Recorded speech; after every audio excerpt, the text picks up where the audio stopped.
بسم الله والصلاة والسلام على رسول الله. أهلا بكم من جديد، معكم محمد أيوب. جايب لك النهارده طريقة هتدعي لي بعد ما تعرفها، وطريقة كويسة قوي هتعجب ناس كتير.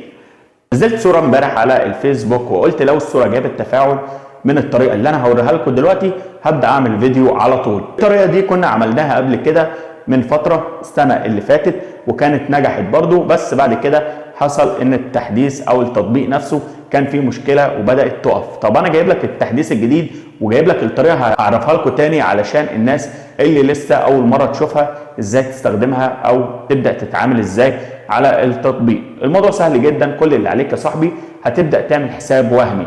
لو انت مش عارف تعمل حساب وهمي ازاي من غير رقم موبايلك او من غير الايميل بتاعك، ففي كده ايميلات بتكون وهميه. لو مش عارف الطريقه سيب لي في الكومنتات ازاي اعمل حساب وهمي وهبدا انزل لك الفيديو اللي جاي على طول لو لقيت ان فعلا في ناس كتيره مش عارفه ازاي تعمل حساب وهمي. بسرعه كده علشان ما نطولش الفيديو هنبدا ننزل التطبيق ده، هسيب لك الرابط بتاعه وهتبدا تعمل خطوات زي اللي انا هوريها لك دلوقتي. هتبدا تدخل على التطبيق وتاخد الكود نسخ، علشان بعد كده بعد ما هتسجل بالحساب بتاعك هيطلب منك تحط الكود اللي انت خدته نسخ.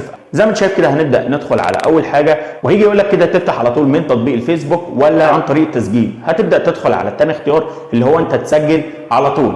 تمام، هتبدا تكتب الرقم بتاعك وبعد كده تكتب كلمه السر بتاعتك وهيبدا يقول لك ادخل الرمز اللي انت خدته نسخ. اول ما دخلت التطبيق هتبدا تعمل له لصق هنا وبعد كده هتبدا ترجع وتعمل لوجن. تمام، بعد ما هتعمل لوجن هتبدا تدخل على التطبيق وبكده انت سجلت به الحساب الوهمي. طيب هتعمل ايه دلوقتي؟ هتبدا تروح على حسابك الاساسي بتاعك انت او حساب اي حد انت عاوز تزود التفاعل ليه او ليك. هتبدا تعمل كالاتي: هتروح على الفيسبوك وهتبدا تجيب اي بوست، تجيب الرابط بتاعه او صوره، تجيب الرابط بتاعه او فيديو، اي حاجه انت عاوزها وهتبدا ترجع على التطبيق. بس في ملحوظه مهمه قوي لازم تاخد بالك منها. لما ترجع للتطبيق هتلاقي بيقول لك ادخل الرابط، فالرابط اللي انت هتكتبه زي ما انا بوريك دلوقتي لازم يكون زي المثال اللي هو سايبه لك او زي الرابط اللي انا هحطه لك دلوقتي. هتلاقي HTTP وهتلاقي سلاش 2 وبعد كده هتلاقي في ام. لازم تتاكد ان اول الرابط بعد HTTP في ام. تمام، ما يبقاش اي حاجه ثانيه، ما يبقاش FB على طول او يبقى 3W، لا لازم يكون ام. تمام، علشان لو جيت تكمل الخطوات هتلاقي بيقول لك فشل. تمام، فانت هتبدا تكتب الرابط بتاعك وهتبدا طبعا بعد ما اخدت الرابط هتبدا ان انت تعمل له لصق على طول هنا وهتبدا تنزل. هتلاقي فيه هو مديلك 50 لايك. 50 لايك هتختارهم باختيارك انت، سواء بقى لايك عادي او لاف او زي ما انت عاوز.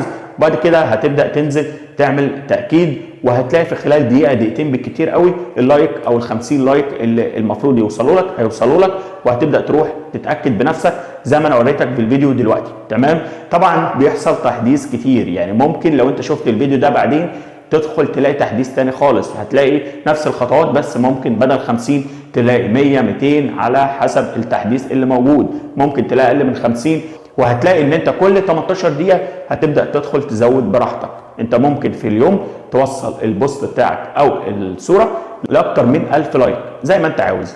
والافضل هنا والاحسن في الطريقه دي ان انت تقدر تختار اللايكات دي يكونوا ناس او اكونتات تكون مصريه من بلدك انت، ما تكونش اكونتات وهميه. لو حد جه دخل على اللايكات ممكن يشوف كده ناس كتيره غريبه فهيقول لك اكيد الطريقه دي وهميه او ان هي مثلا مش تفاعل بجد. طبعا الطريقه زي ما انت شايف بسيطه جدا، مفيش اي صعوبه في اي حاجه.